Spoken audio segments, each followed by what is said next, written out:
Okay, thank you. तो सबसे पहले आप सभी को नमस्कार। मेरा नाम शालवी सिंह है और मैं एक काउंसलर साइकोलॉजिस्ट हूँ। अगर सिंपल शब्दों में कहूँ तो एक मेंटल हेल्थ काउंसलर, साथ में एक पोएट हूँ, रिव्यूअर हूँ और लिखती हूँ। पिछले 3-4 सालों से लिख रही हूँ, काफ़ी सारी कविताएं लिख ली हैं और अपनी पहली किताब पे काम कर रही हूँ जो प्रेम और विरह से जुड़ी हुई है।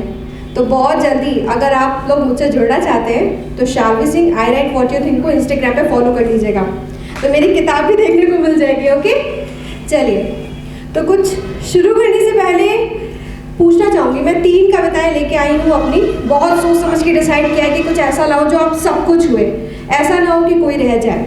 ठीक है, तो सबसे पहले मैं शुरुआत करना चाहूँगी औरत से, क्योंकि नारी पूज्य है ना, सबसे पहले पूजी जाती है। सभी बराबर हैं लेकिन फिर भी मेरी ये कविता नहीं, ऐसा कह सकते हैं कि मन में छुपा एक दर्द है जो एक शादीशुदा औरत होती है, कई रूपों में देखी जाती है। जब शादी नहीं होती तो एक बेटी के रूप में होती है, शादी के बाद बहू बन जाती है, किसी की माँ बनती है ना। तो वो एक छोटा सा एक कोना है जो किसी साइड से छुपा हुआ है, बट आप मेरी कविता के माध्यम से समझ जाएंगे कि मैं क्या कहना चाह रही हूँ। तो शुरुआत करती हूँ। कहते हैं एक औरत अपना सब कुछ छोड़कर फिर से सब कुछ हासिल करने का हुनर रखती है ना। तो क्या हमारा फर्ज नहीं बनता कि हम उनकी कदर करें? एक माँ जब किसी की बेटी होती है तो खूब सराहना पाती है, पर वही अचानक पत्नी बन जाने पर अधिकतर धुतकारी जाती है। कह सकते हैं क्या शादी के बाद रिश्ते खत्म हो जाते हैं? सोचिए, क्या शादी के बाद हम अपंग हो जाते हैं? कुछ नए रिश्ते भी तो हैं जो साथ चलने को आए हैं। क्या वो स्वरूप अपना नहीं? क्या वो काया पिता की नहीं? ऐसा कहते हैं कि हम पति में अपने पिता का वो दुलार ढूंढते हैं, है ना। अपनी ख्वाहिशों की कश्ती बनाते हैं, पर ऐसा संभव क्यों नहीं हो पाता? क्यों नहीं हो पाता? हमें क्यों अधूरेपन का एहसास कराया जाता है? क्यों उस परिवार का भिन्न हिस्सा बनाया जाता है? इस ससुराल मायके की हर वक्त की सीढ़ी पर चढ़ाया जाता है। फिर भले ही पैर फिसल रहे हो, पर उन नंगे पैरों पर कतई मरहम न लगाया जाता है। हम चढ़ते रहते हैं, डगमगाते रहते हैं, हिलते डुलते रहते हैं, फिर एक दिन हताश होकर अपनी पहचान को खो देते हैं।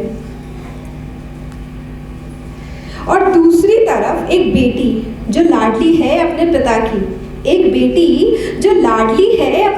की, तो क्यों एक पत्नी, एक माँ, बहू अपने ससुराल की लाडली नहीं बन पाती? इसलिए कदर करें।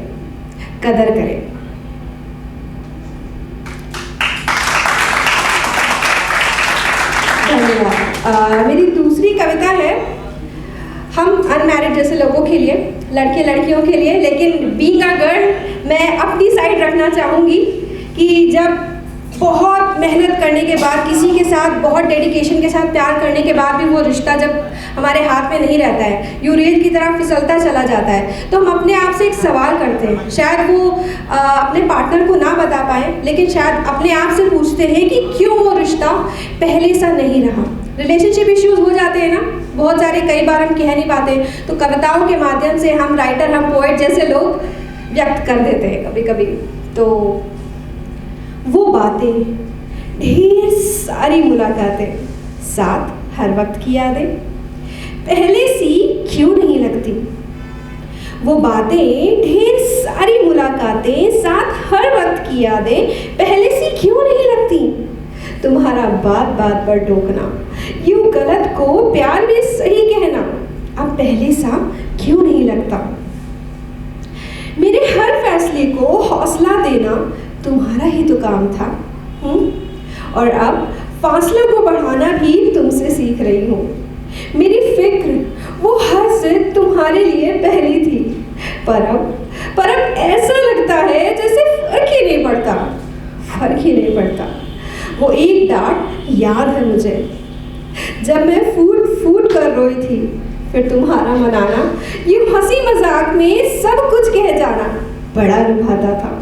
पर अब एक एक लफ्ज़ के लिए तरसती हूँ, यूँ रोकर सारे आंसू खुद से ही पोंछती हूँ, फिर मना लेती हूँ यूँ खुद में खुद को, और अक्सर एक ही सवाल पर अटक जाती हूँ।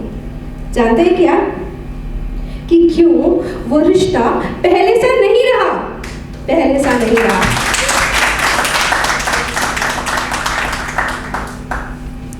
एक लास्ट कविता है, इजाज़त है, सुना सकती हूँ? टाइम है? ओके। ये मेंस के लिए है। मैं मेंस के साइड से भी कुछ दुख व्यक्त करना चाहती हूँ। ये एक फीमेल की तरफ से था जो एक दुख को व्यक्त करी थी, बट इसमें हम ईश्वर को भी साथ में लेके चलेंगे। आप समझने की कोशिश कीजिएगा। शायद मुझे ऐसा लगता है कि मैं बहुत खोया खोया सा लिखती हूँ। आप बताइएगा, अगर अच्छा लगे तो ज़ोर से तालियां बजाइएगा, तो मुझे समझ में आ जाएगा कि आपने अंडरस्टैंड कर लिया है। ओके, ठीक है। तो इस कविता की शुरुआत है, मैं भी एक रंग हूँ। ये हंसते हुए कभी विरह की अनुभूति हुई है? हर दिन सुख की चाहत पाने में कितना दुखी हुए, जो हर पल नई आशा और उमंग के सहारे जी रहे हो, जो ईश्वर द्वारा निर्मित रंगमंच का मैं भी एक रंग हूँ कह रहे हो। ये आप मेल्स की तरफ से है जो आप कहना चाह रहे हो। कभी इम्तिहान बन बरसते हो, तो कभी परिणाम स्वरूप उतरते हो, तो कभी प्यार के दो बोलों में गुमान की मिश्री घोलते हो। अच्छा, खुलकर जीना चाहते हो, उसके संग हूँ कहकर जीना मरना चाहते हो। इसलिए तो प्रेम द्वारा निर्मित ईश्वर के रंगमंच का मैं भी एक रंग हूँ। आज खुद में सशक्त हूँ तो तुम्हारे लिए सरल भी बन पाया हूँ। खुद में सशक्त हूँ तो तुम्हारे लिए सरल भी बन पाया हूँ। मैं इतना प्रबल हूँ कि सिर्फ तुम्हारे लिए तरल बन पाया हूँ। आशा और विश्वास की तरंग जगाता हूँ, फिर ईश्वर द्वारा निर्मित रंगमंच का मैं भी एक रंग हूँ ऐसा कह के बन जाता हूँ। खुश हूँ तो दुख भी मेरे ही अंदर है। आशा जगाता हूँ तो निराश भी मैं ही हो जाता हूँ। कभी उत्तीर्ण तो कभी अनुत्तीर्ण, कभी संपन्न तो कभी ऋण बन आता हूँ, पर फिर भी ख्वाहिशें पूर्ण करने को थिरकते कदमों से संपूर्ण बल लगाता हूँ।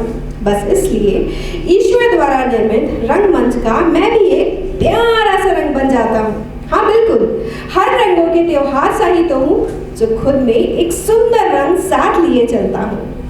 जैसे जीवन को भिन्न भिन्न स्वरूपों में उसके भाव और सबको खुद में समेटे बस प्रेम और अमन की ही राह चलता हूँ।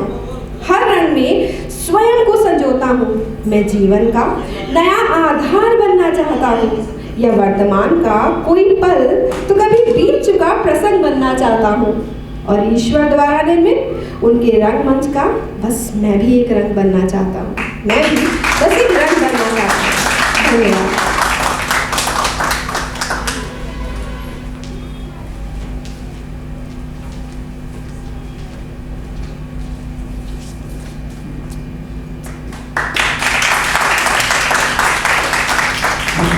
लाइट आ गई।